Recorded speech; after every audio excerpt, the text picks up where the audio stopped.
Hi, this is Julia M. Spencer. I'm a real estate advisor, investor, and your #1 source for real estate advice online. And I'm here filming here from the Kennedy Space Center. So cool here. And before I get to the topic of this video, this is a really brief video just with one little tiny informational item.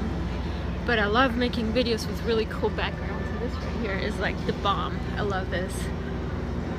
It's just big, a massive engine right there, if you can see it. It's just huge.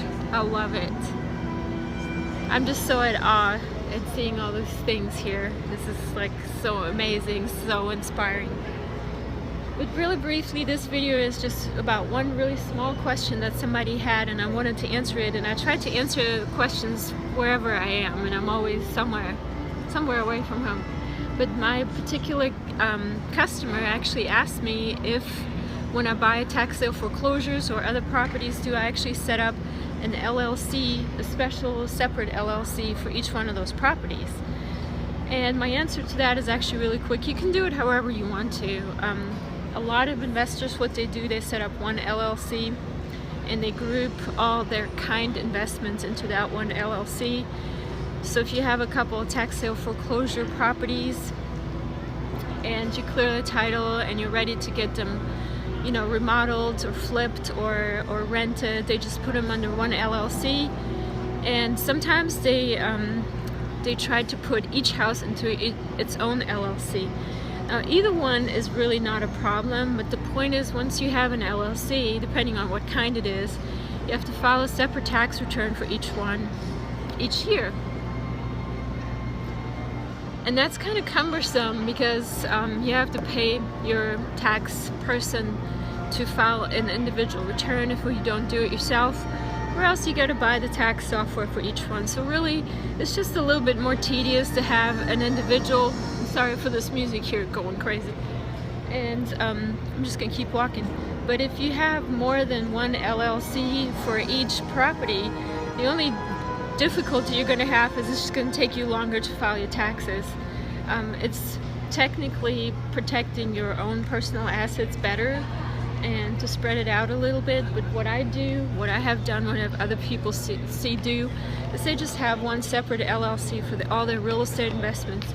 And sometimes they have LLCs that are kind of just nested. So you would have an LLC that is the overall mother LLC, I guess, and then that LLC then owns its own little small LLCs for each property.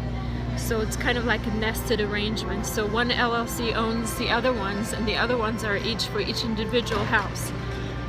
But the way I would determine that, what you want to do is to see how long are you going to keep these properties. So in my case, since I buy them at tax sale foreclosures, I hold them for a little bit, but I usually wholesale them.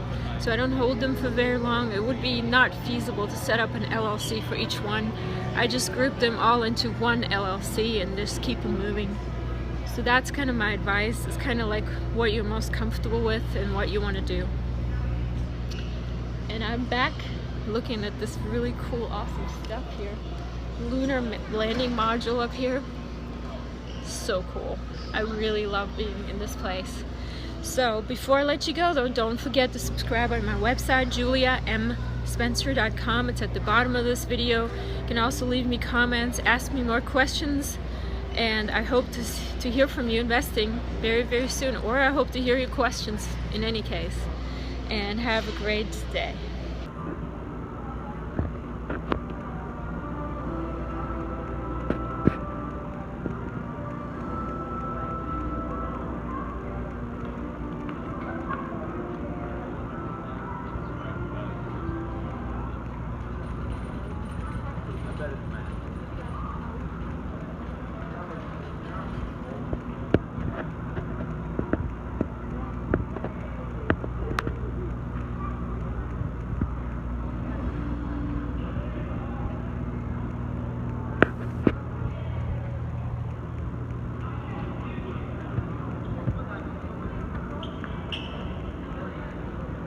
For your free guide to real estate investing, visit juliamspencer.com.